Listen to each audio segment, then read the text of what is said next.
তা একজন ভক্ত, একজন ভগবত অনুরাগী কি করে তার নিজের মানসিক সুস্থতা বজায় রাখবেন, পাশাপাশি নিজের পরিবারের সদস্যদের সঙ্গে সুস্থ সম্পর্ক বজায় রাখবেন এবং তার পারিপার্শ্বিক যে সমাজ, সেই সমাজের সদস্যদের সঙ্গে সুস্থ সম্পর্ক বজায় রাখবেন। এই তিনটি কিন্তু একে অপরের সঙ্গে অন্বিত। নিজে যদি সুস্থ মানসিকতার অধিকারী না হওয়া যায়, অপরের মধ্যে সেই সুস্থতাকে কখনো সঞ্চারিত করা যায় না। সুতরাং নিজেকে সুস্থ থাকতে হবে, মানসিকভাবে সুস্থ থাকতে হবে, পরিবারের সদস্যদের সঙ্গে তবে এই সুস্থতার সম্পর্ক তৈরি হবে। আর একইভাবে সমাজের সদস্যদের সঙ্গেও সেই সুস্থতার সম্পর্ক, একটা সুন্দর বাতাবরণ তৈরি হবে। আমরা যখন এই সুস্থ সম্পর্কের চাবিকাঠি কি এই সম্পর্কে আলোচনা করি, নিশ্চয়ই আমরা মনস্তাত্ত্বিকরা বা সমাজতাত্ত্বিকরা যে দৃষ্টিকোণ থেকে এই সমস্যাটিকে দেখবার চেষ্টা করেন, আমাদের দেখবার দৃষ্টিভঙ্গি সেটির সঙ্গে একেবারে ভিন্ন নয়, আবার একেবারে অভিন্ন এটিও বলা যায় না। কারণ আমাদের এই যে দৃষ্টিভঙ্গি, তার মূল ভর কেন্দ্র হচ্ছে আধ্যাত্মিকতা, যেখানে মূল ভর কেন্দ্র হচ্ছে ঈশ্বর, ভগবান। তাকে কেন্দ্র করে এবার সুস্থ সম্পর্কের চাবিকাঠি আমরা খোঁজবার চেষ্টা করব। হয়তো এরকম দেখা যাবে সেইটা করতে গিয়ে দু চারটে কথা যার সঙ্গে আধুনিক মনস্তত্ত্ব, আধুনিক ফলিত মনস্তত্ত্ব হয়তো সাদৃশ্য থাকতে পারে, বৈসাদৃশ্যও থাকতে পারে।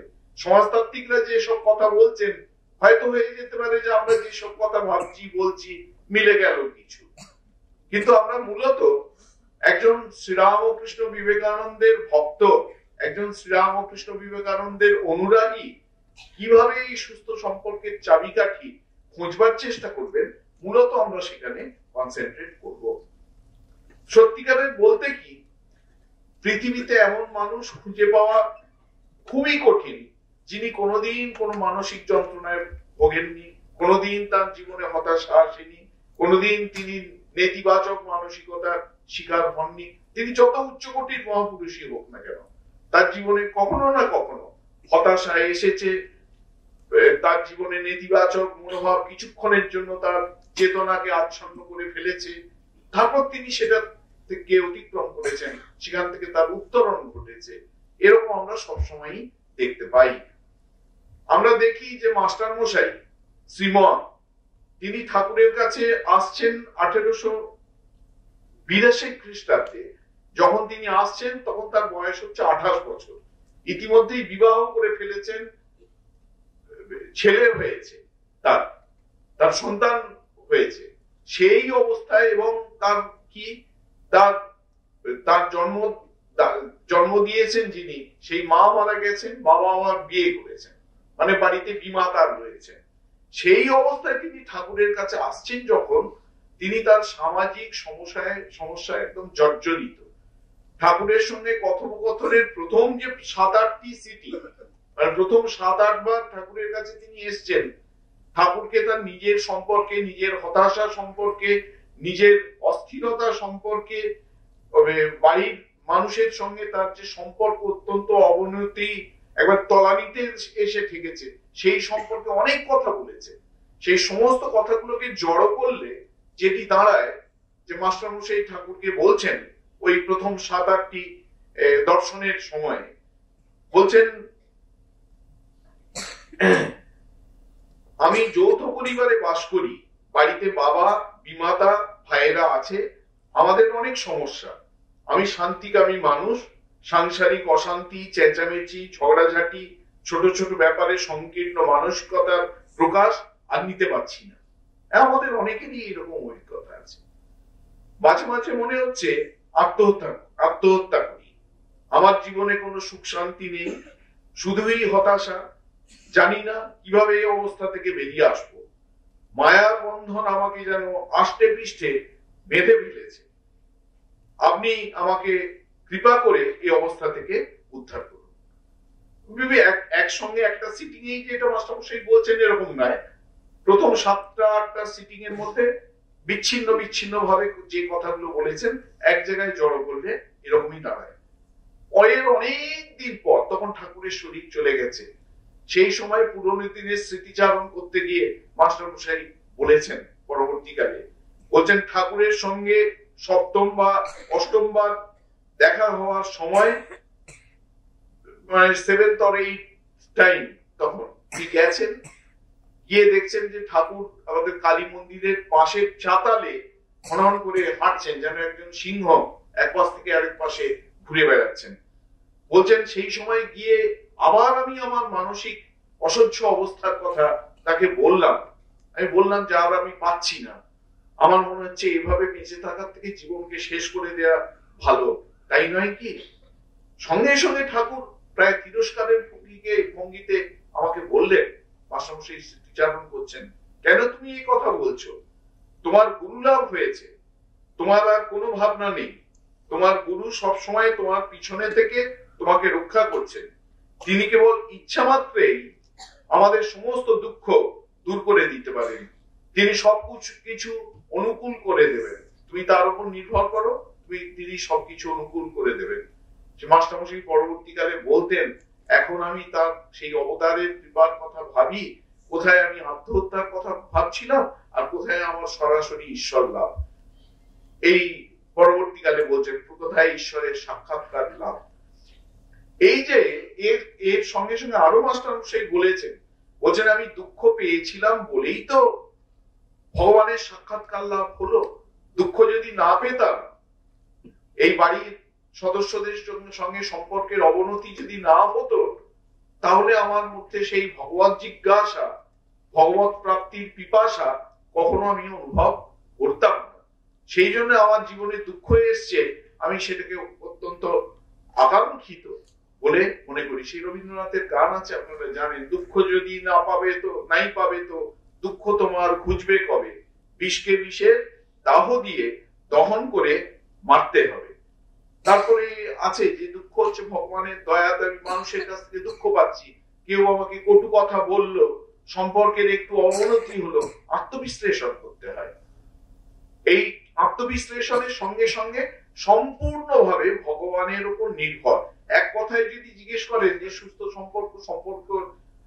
সম্পর্ক বজায় রাখে চাবিকাঠি কি, এক কথায় যদি এর উত্তর দিতে হয়, এক কথায় উত্তর হচ্ছে সুস্থ সম্পর্ক বজায় রাখার চাবিকাঠি হচ্ছে ভগবানের প্রতি শরণাগতি, ভগবানের উপর সম্পূর্ণ সমর্পণ করে দিলে দেখা যাবে যে সম্পর্কগুলোকে আমরা মনে করছিলাম কোনোদিন বোধহয় স্বাভাবিক ভাবে সুস্থ হয়ে উঠবে না, কোনোদিনই আর ভালো হবে না, কিভাবে সব ভগবত কৃপায় পরিবর্তিত হয়ে যায়, সেসব আমরা কল্পনাও মাস্টারমশাইয়ের জীবনে হয়েছে। যে বাবা তাকে খারাপ ব্যবহার করতেন, বাবা ফিরে গেলেন যখন, সেই বাবা তাকে সাদরে গ্রহণ করলেন, অত্যন্ত ভালো ব্যবহার করলেন, সমস্ত সম্পর্ক সুন্দর হয়ে গেল। এই প্রসঙ্গে আমার একটি চিঠি হঠাৎ আজ সকালবেলায় আমার হাতে এলো। এই চিঠিটি হচ্ছে আমাদের সঙ্গে প্রাক্তন সংঘাতযোগ্য পরম পূজ্যপাদ শ্রীমৎ স্বামী আত্মস্থানন্দজি মহারাজের লেখা। নববর্ষের দিনে উনি চিঠিটি লিখেছিলেন কোন একটা ভক্তকে, তার হাতে লেখা ড্রাফটটাও আমার কাছে এখানে আছে। ওই 1983 সালের 12ই মেতে উনি লিখছেন যে শ্রীরামকৃষ্ণ শুভ নববর্ষ, ভাঙা গড়া নিয়েই জীবন, শ্রী শ্রী ঠাকুরের শরণাগত ভক্ত তার মুখ চেয়ে নীরবে সব সহ্য করে।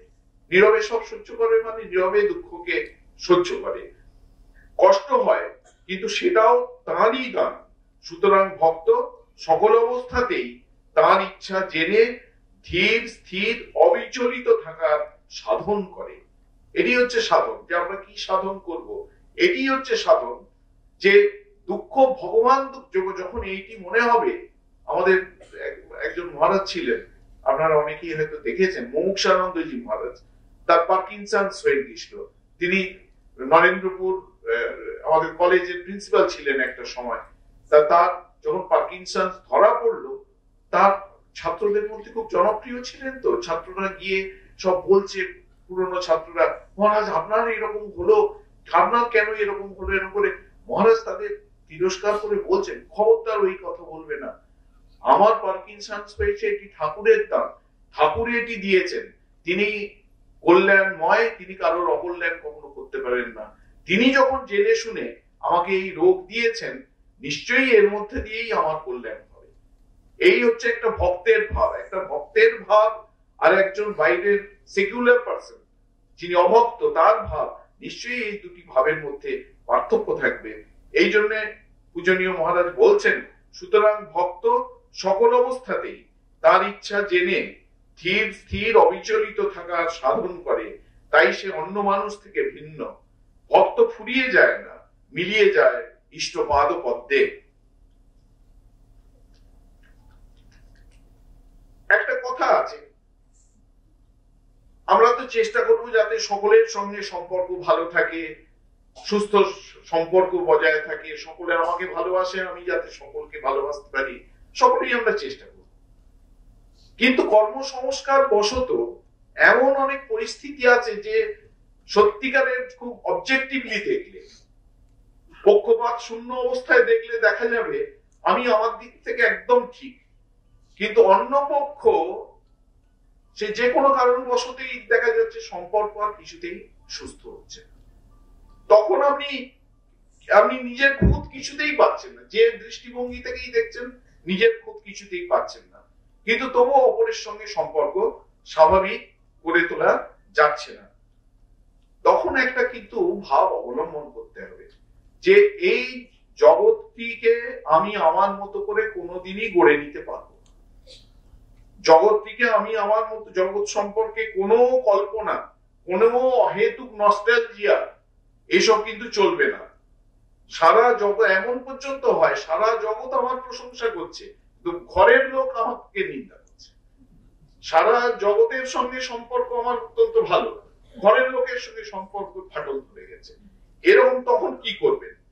তখন এই ভগবানকে ধরে, ভগবানকে আশ্রয় করে, ভগবানকে আঁকড়ে থেকেই আমাদের এই সমস্যার সমাধান করতে হবে। যদি তাদের উন্নতি হয়, বুঝতে হবে এটি ভগবানের কৃপায় হয়েছে। যদি তাদের সম্পর্কের উন্নতি কখনোই না হয়, বুঝতে হবে এটিই ভগবানের ইচ্ছা, এটি আমাদের মেনে নিতে হবে।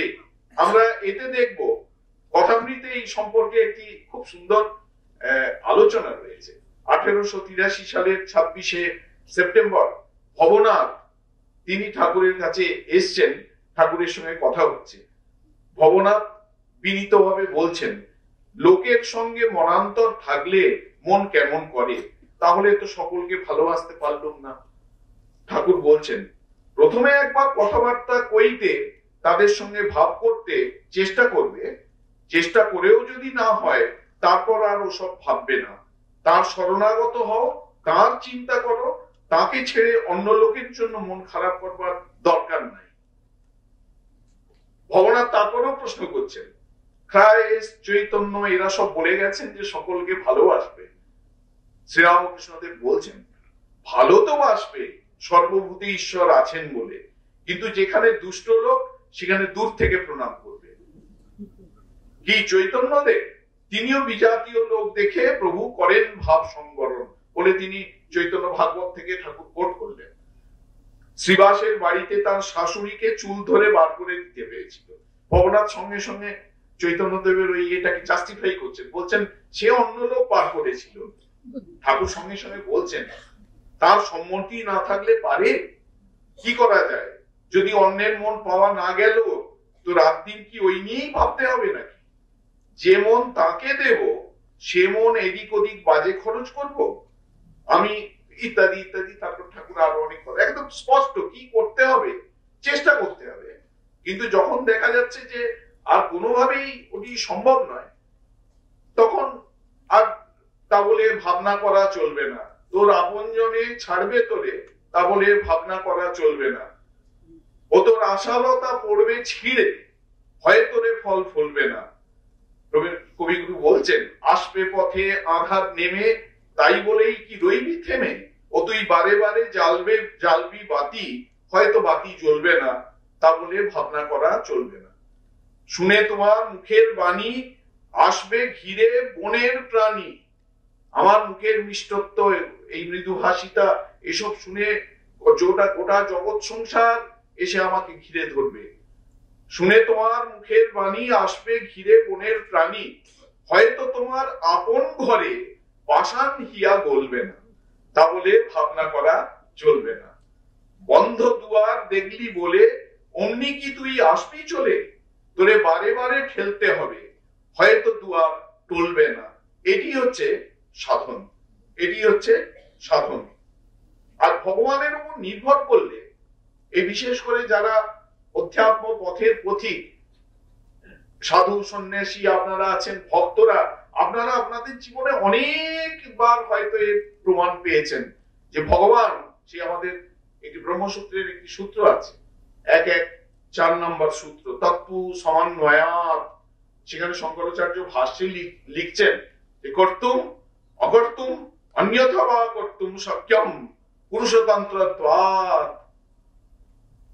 ভগবান কি না করতে পারেন, ভগবান কি না করতে পারেন, তিনি ইচ্ছা করলে, তার যদি প্রীতি উৎপাদন আমি করতে পারি, তার যদি কৃপা হয়, কর্তুম অকর্তুম অন্যথা বা কর্তুম শক্যতে পুরুষতন্ত্রত্বাৎ। তিনি কর্তুম, যেটি একেবারে হবার নয় সেটিকে পর্যন্ত তিনি সম্ভব করে তবে ছাড়বেন, করতে পারেন। অকর্তুম, নিশ্চিত হবে, একেবারে কোনো সংশয় নেই যে হবেই হবে, ওটা লাস্ট মোমেন্টে এমন ঘেঁটে দেবেন সব ভণ্ডুল হয়ে গেল, হলো না। অকর্তুম, ভগবান করতে পারেন ওটা। আর অন্যথা বা করতুম, অন্যথা বা করতুম মানে হবে, আপনি চেয়েছিলেন যে ওখানে একটা বিল্ডিং হলো, কিন্তু যেভাবে আমি চেয়েছিলাম কাজটি হোক সেভাবে হবে না, তিনি আমার মনোমত ভাবে নাও করতে পারেন, অন্যভাবে করবেন, করবেন এমন ভাবে করবেন, কল্যাণ হবে, কিন্তু আমার মনোমত ভাবে নাও হতে পারে, অন্যভাবেও তিনি করতে পারেন। সুতরাং এই ভগবানকে আশ্রয় করলে, ভগবানের শরণ নিলে, এই সুস্থ সম্পর্ক, এইটি হচ্ছে একদম মুখ্য উপায়। সুস্থ সম্পর্ক বজায় রাখার মুখ্য উপায় হচ্ছে ভগবানের প্রতি শরণাগতি। যদি একটা ঈশ্বর কেন্দ্রিক, ঈশ্বর নির্ভর জীবন যাপন করা যায়, সুস্থ সম্পর্ক তো দূরের কথা, একেবারে পরমানন্দ প্রাপ্তি, আত্মজ্ঞান লাভ, ব্রহ্মজ্ঞান লাভ, সেও পর্যন্ত অসম্ভব কিচ্ছু নয়। অন্যান্য সাধন একটা দুটো বলা যেতে পারে। একটি হচ্ছে মা বারবার করে আমাদের সেটি সম্পর্কে ধরিয়ে দিয়ে গেছেন, এটি মায়ের কথা। এই মায়ের এই কথাটিকে নিয়ে এখন অনেক গবেষণা হচ্ছে, মেডিকেল লেভেলে গবেষণা হচ্ছে, মনস্তাত্ত্বিক গবেষণা হচ্ছে, সামাজিক গবেষণা হচ্ছে। কি না, ওই কারোর দোষ দেখো না, দোষ দেখবে নিজের, জগৎকে আপনার করে নিতে শেখো। দোষ দেখছি মানে আমার এটা ভাবতে হবে, এই ভাবনা যে আমি দোষ দেখি কেন, আমি দোষ দেখছি মানে আমারই বোধহয় ডাক্তার দেখানো উচিত, আমার কোথাও একটা গন্ডগোল হচ্ছে। মা অন্যত্র বলেছেন যে দোষ তো মানুষের লেগেই আছে, কি করে যে তাকে ভালো করতে হবে তা জানে কজন। আবার অন্যত্র বলেছেন মনেতেই সব, মনেতেই শুদ্ধ, মনেই অশুদ্ধ। মানুষ নিজের মনটিকে আগে দোষী করে নিয়ে তবে পরের দোষ দেখে বেড়ায়। পরের দোষ দেখলে তাদের কি হয় না, নিজেরই ক্ষতি।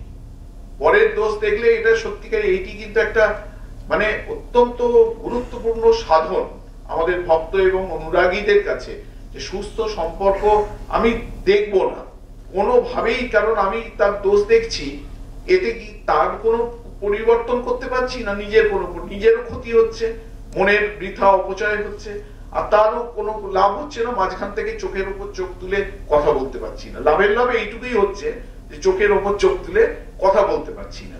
আর বেশিরভাগ ক্ষেত্রেই হয় যে দোষ আমরা আরোপ করছি, বস্তুত তার সম্পর্কে আমি যা ভাবছি, বস্তুত সে অতটা দুষ্ট নয়, হয়তো আদৌ সে কিছু করেনি, এ সমস্ত হচ্ছে আমার মনের কল্পনা।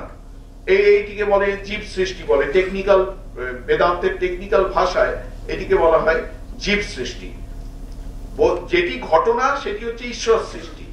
এই যে ফুলটি, এটি হচ্ছে ঈশ্বর সৃষ্টি। ঈশ্বর সৃষ্টি মানে ঈশ্বর করেছেন তা নয়, ঈশ্বর সৃষ্টি মানে দি থিং অ্যাজ ইট ইজ, বস্তু যেমন তেমন। আমি এবার দেখে বলছি এই ফুলটি অত্যন্ত ভালো, বা এই ফুলটার ভেতরে যদি একটু হলদে শেড থাকতো আরো ভালো হতো। এটি হচ্ছে আমার মনের কল্পনা। এই যে আমার মনের কল্পনা আমি আরোপ করলাম বস্তুর উপর, এটি হচ্ছে জীব সৃষ্টি। সুতরাং এই সম্পর্কের ক্ষেত্রে যত গন্ডগোল হচ্ছে এই জীব সৃষ্টিকে নিয়ে। আমি মনের মধ্যে আকাশ কুসুম কল্পনা করে একদম মানে এরকম তো আমরা দেখি যে সে কেঁদে কেঁদে সারা রাত তার ঘুম হয়নি, কি না আকাশটা যদি ভেঙে পড়ে পৃথিবীর কি অবস্থা হবে, যেটার কোনো অস্তিত্বই নেই, সেইটি নিয়ে কল্পনা করে জগৎ রচনা করে এই নিজেরই ক্ষতি। কার ক্ষতি হবে? নিজেরই ক্ষতি। আমার এইটি ছেলেবেলা থেকেই, মা বলছেন, আমার এইটি ছেলেবেলা থেকেই স্বভাব যে আমি কারোর দোষ দেখতে পারতুম না। আমার জন্য যে এতটুকু করে আমি তাকে তাই দিয়ে মনে রাখতে চেষ্টা করি। তা আবার মানুষের দোষ দেখা, মানুষের কি দোষ দেখতে আছে ওটি শিখিনি। ক্ষমারূপা তপস্বিনী। আবার একজন ওই জয়রামবাটিতে গেছে, সে এককালে মায়ের খুব সেবা করেছিল, কিন্তু এখন তার সম্পর্কে অনেক অভিযোগ শোনা যায়। অনেকেই মায়ের কান ভাঙাচ্ছে, মায়ের কাছে গিয়ে তার সম্পর্কে কমপ্লেন করছে, এ করছে। মা বলছেন, আমি তো কারোর দোষ দেখতে শুনতে পারিনি বাবা, এখন তো অনেকে ভক্ত হয়ে আসে, তখন আমার কে ছিল? যখন কেউ ছিল না, ওই তো আমার পাশে দাঁড়িয়ে আমার সেবা করত। আমরা কি সেগুলো সব ভুলে যাব? তার লোকেরই বা দোষ কি? আমারও আগে লোকের কত দোষ চোখে ঠেকতো, তারপর ঠাকুরের কাছে কেঁদে কেঁদে ঠাকুর আর দোষ দেখতে পারি না বলে কত প্রার্থনা করে তবে দোষ দেখাটি গেছে। মা অত্যন্ত সহজ ভাবে বলছেন, কিন্তু এটি আমাদের সকলেরই প্র্যাকটিস করা উচিত, সজ্ঞানে প্র্যাকটিস করা উচিত। এটি খুবই সম্ভব। দোষ দেখা একদম চলে যাবে, তখন একটা অপার আনন্দ। মা বলছেন, মানুষের হাজার উপকার করে একটু দোষ করো, মুখটি তখনই বেঁকে যাবে। লোক তো কেবল দোষটিই দেখে, গুণটি দেখা চাই। এই যে ওভারলুক করতে শেখা, মানুষের দোষকে ওভারলুক করতে শেখা, দেখলে তো মানে দোষ নেই এরকম মানুষ খুঁজেই পাওয়া যাবে না। ভাগবতেও এই সম্পর্কে অনেক শ্লোক আছে, আমরা সময়াভাবে তার মধ্যে যাচ্ছি না। যোগসূত্রে, পতঞ্জলি যোগসূত্রে এই যে আমাদের সুস্থ সম্পর্ক কি করে থাকবে, যোগীর জন্য একটি সূত্র প্রেসক্রাইব করছেন। মৈত্রী করুণা মুদিত উপেক্ষানাম সুখ দুঃখ পুণ্য পুণ্য বিষয়ানাম ভাবনাত চিত্ত প্রসাদনম। চিত্তের প্রসন্নতা আসবে কি করে? চিত্তের প্রসন্নতা কি করে আসবে? না মৈত্রী। কার প্রতি মৈত্রী? না যে সুখী সমমনস্ক, তার সঙ্গে বন্ধুত্ব স্থাপন করতে হবে। সমমনস্ক তো আপনি মনের মিল নেই, এরকম 3 জন 4 জন 5 জন নিয়ে তীর্থ করতে যাচ্ছেন, গোটা তীর্থটা একবারে ঘেঁটে খাওয়া হয়ে যাবে, একেবারে ভণ্ডুল হয়ে যাবে। এই জন্য সমমনস্ক মানুষের সঙ্গে শুভ কাজে অগ্রসর হতে হয়। মৈত্রী, সুখী যে তার সঙ্গে মৈত্রী, সুখী মানে সমমনস্ক। করুণা, করুণা কার প্রতি? সুখ দুঃখ, দুঃখীর প্রতি করুণা। একজন এসছে, বুড়ি এসছে মায়ের কাছে, তাকে মা বলছেন, জেলে বুড়ি তোকে অনেকদিন দেখিনি কেন? সে তখন মায়ের একটু সহানুভূতি পেয়ে সে বলছে, মা আমার জোয়ান ছেলেটা, একমাত্র ছেলে, একমাত্র রোজগেরে ছেলে, সেটা ওই কয়েকদিনের জ্বরে এই কয়েকদিন আগে মারা গেছে। খুব স্বাভাবিক ভাবেই বললো, তখনও কাঁদেনি। মা শুনে কি বলো কি জেলে বুড়ি, ওই জোয়ান ছেলে মারা গেছে বলে এমন করে আছাড় পিছাড়ি দিয়ে কাঁদতে শুরু করলেন। সে জেলে বুড়ির শোক তখন উতলে উঠলো। আর যারা ব্রহ্মচারী মহারাজরা যারা দাঁড়িয়ে আছেন তারা বলছে যে মারা গেছে এই বুড়ির ছেলে, আর মা এরকম ভাবে কেঁদে শেষকালে নিজেকে একটু সামলে টামলে তারপর বললেন, তুই আয়, তোর মাথায় একটু তেল ঢেলে দিই। মাথায় নারকেল তেল ঢেলে দিলেন, চুল ভালো করে সে নারকেল তেল দিয়ে একটু মেখে নিল, তারপর তার কোঁচড়ে মুরগি নাড়ু ইত্যাদি দিতে সে আনন্দে, মানে তার মধ্যে আর দুঃখের লেশ মাত্র নেই। মা শুধু এই করুণা স্পর্শে তার সমস্ত দুঃখকে, এরকম ঠাকুরের জীবনে এরকম আছে, জীব সাজো সমরে রণবেশে কি প্রবেশে তোর ঘরে, জম প্রবেশে তোর ঘরে বলে একটি গান গেয়ে, তাল ঠুকে গান গেয়ে একজনের পুত্র শোক পুরো টেনে নিলেন। সুতরাং যে দুঃখী তার প্রতি সমমনস্কতা, অনুভব করা। আত্ম উপম্যেন সর্বত্র সমম পশ্যতি যোর্জুন সুখম বা যদি বা দুঃখম সযোগী পরমো মতঃ। অর্জুন ভগবান বলছেন যে আত্ম উপম্যেন সর্বত্র সমম পশ্যতি যোর্জুন, এটাকে বলে এমপ্যাথি, সমানুভূতি। সহানুভূতি নয়, কিন্তু সহানুভূতি আলাদা জিনিস। সমানুভূতি, তার সুখকে নিজের সুখ বলে অনুভব করা, তার দুঃখকে নিজের দুঃখ বলে অনুভব করা। আমি দেওঘরে ছিলাম বহুদিন আগে, সে দেওঘরে একজন গ্রুপ ডি স্টাফ ছিলেন, তিনি ঘন্টা দিতেন, সেই শম্ভুদা। কোনদিন তিনি কারো কাছে দীক্ষা টিক্ষা নেননি। তাকে 90 বছর বয়সেও দেখেছি একটা ছোট্ট বই, ভগবান লাভের পথ, পূজনীয় শ্রীমৎ স্বামী বীরেশ্বরানন্দজি মহারাজের লেখা, ওই রাত দিন ওইটিকে পড়তেন। তিনি একদিন আমাকে বলছেন জানেন মহারাজ, আগে আমি মানুষকে খুব কটু কথা বলতাম, মানে কর্কশ ভাষণ করতাম, কটু কথা বলতাম। তা একদিন রান্নাঘরের এক রাঁধুনি আমাকে খুব খারাপ কথা বললো, আমার খুব মনে কষ্ট হলো। সেদিন রাত্রে আমি ঘুমোতে পারিনি, সারা রাত মহারাজ ঘুমিয়ে ঘুমিয়ে এই শুয়ে শুয়ে কি ভেবেছি জানেন? আচ্ছা, ও যখন আমাকে কটু কথা বললো, আমার মনে যেমন কষ্ট হলো, আমিও যখন অপরকে এরকম কটু কথা বলি, তারও মনে তো এইরকম কষ্ট হয়। সেই থেকে মহারাজ আমি কাউকে কটু কথা বলা ছেড়ে দিলাম। সে একটা গ্রুপ ডিস্টার্ব শম্ভুদা। তার সম্পর্কে ওই নিরাময়ানন্দজি মহারাজ প্রাণ পুরুষ গ্রন্থে কবিতা লিখেছেন, সম্ভবী কাব্য বলে, শম্ভু থেকে সম্ভবী। তা এই তার এই সেলফ ইন্ট্রোস্পেকশন থেকে এই অনুভূতি হয়েছে, আত্ম উপম্যেন সর্বত্র সমম পশ্যতি অর্জুন সুখম বা যদি বা দুঃখম সযোগী পরমো মতঃ। অপরের সুখ আমার সুখ, অপরের দুঃখ আমার দুঃখ। মুদিত, মুদিত মানে হচ্ছে অভিনন্দন জানানো। কার প্রতি অভিনন্দন জানাবো? পতঞ্জলি বলছেন পুণ্য, যে পুণ্য কর্ম করেছে, প্রশংসার কাজ করেছে, তাকে গিয়ে প্রশংসা করা। আমাদের তো উল্টো হয়, পাশের বাড়িতে একটা ভালো কিছু বড় এলসিডি টিভি এসছে, কালার টিভি এসছে, এই বাড়িতে অমনি ঝগড়া শুরু হয়ে গেল, হ্যাঁ, ওই বাড়িতে মুখ কালো হয়ে গেল। তা নয়, যে পুণ্যকর্ম করেছে তাকে অভিনন্দন জানাতে হবে, প্রাণ খুলে অভিনন্দন জানাতে হবে। দরকার হলে এই অভিনন্দন জানানোর ভাব আরোপ করতে হবে, আরোপ করতে করতে ওই ভাবটা অন্তস্থ হবে। এই সুস্থ সম্পর্ক বজায় রাখার চাবিকাঠি। আর উপেক্ষা নাম, উপেক্ষা কার প্রতি? উপেক্ষা না অপূর্ণের কাজ যে করছে। সেই কথামৃতে আছে, ঠাকুর বলছেন মাতাল দেখলে তাকে বলতে হয় কি খুড়ো ভালো আছো বলে এক পাশে সরে যেতে হয়। কিন্তু এই উপেক্ষার মধ্যে একটা কথা, কিন্তু এই উপেক্ষার মধ্যে যেন অবহেলার ভাব যেন না থাকে, এই উপেক্ষার মধ্যেও অবহেলার ভাব যেন না থাকে, এই উপেক্ষার মধ্যেও যেন একটা সহানুভূতি থাকে, সমানুভূতি থাকে। আহারে, ও মদ খাচ্ছে, ও খারাপ পথে যাচ্ছে, ওকে ভালো পথে আনতে পারলে ভালো হতো, আর কিছু না পারি ওর জন্য ভগবানের কাছে আমি প্রার্থনা করি। এতে এটি অসাধারণ একটি সূত্র, যে মৈত্রী করুণা মুদিত উপেক্ষা নাম সুখ দুঃখ পুণ্য বিষয়ানাম ভাবনাতঃ চিত্ত প্রসাদনম। আরেকটি হচ্ছে স্বার্থ ত্যাগ। আমাদের এই সম্পর্কে আগে সুধীদানন্দজি মহারাজ বলেছেন, খুব বিস্তৃত ভাবে শক্তিদা বলেছেন।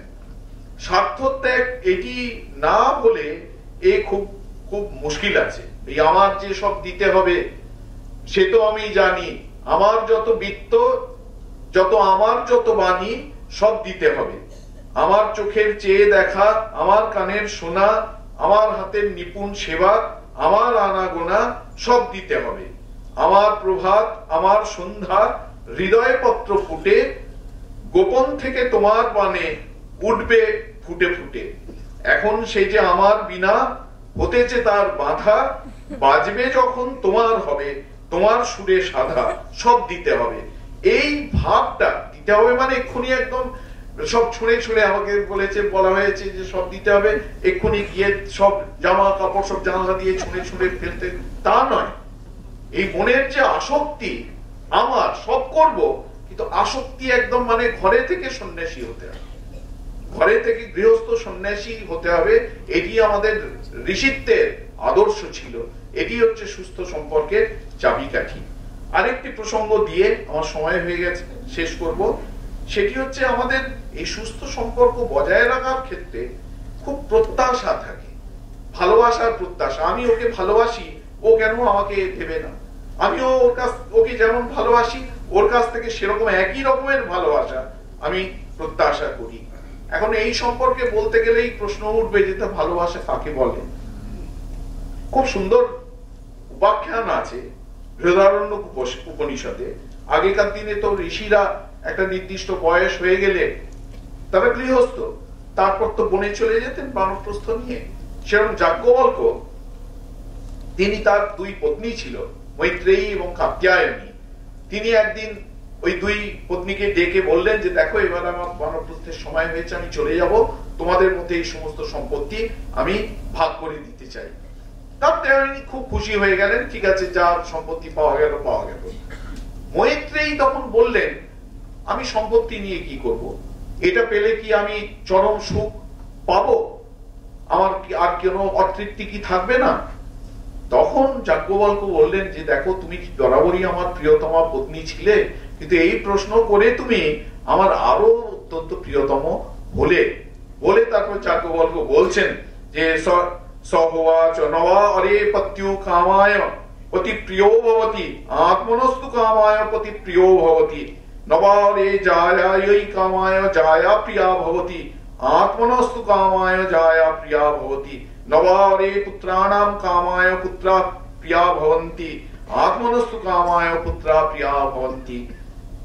এই যে আমাদের এই যে আত্মার স্বরূপ চিনিয়ে দিলেন। আত্মার স্বরূপ কি?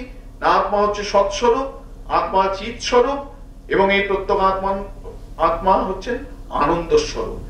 যেখানে যা কিছু আনন্দের স্ফুরণ, সুখের স্ফুরণ, এমনকি ঘৃণার স্ফুরণ, সে সব হচ্ছে সে আনন্দের এক একটা ফুলকি। কোন কোন ফুলকি হয়তো বিকৃত। সেই জন্যে যখন এই যে বলছে নবা রে পত্যু কামায় পতি প্রিয় ভবতি, এই যে পতি আমার অত্যন্ত প্রিয়, সেটা পতির নিজের কারণে নয়। আমি যখন পতিকে প্রিয় বলে ভাবছি, তার মধ্য দিয়ে আসলে আনন্দ স্বরূপ প্রত্যেকাত্মাই বিভাসিত হচ্ছেন, প্রকাশিত হচ্ছেন, কিন্তু আমি সেটা জানি না।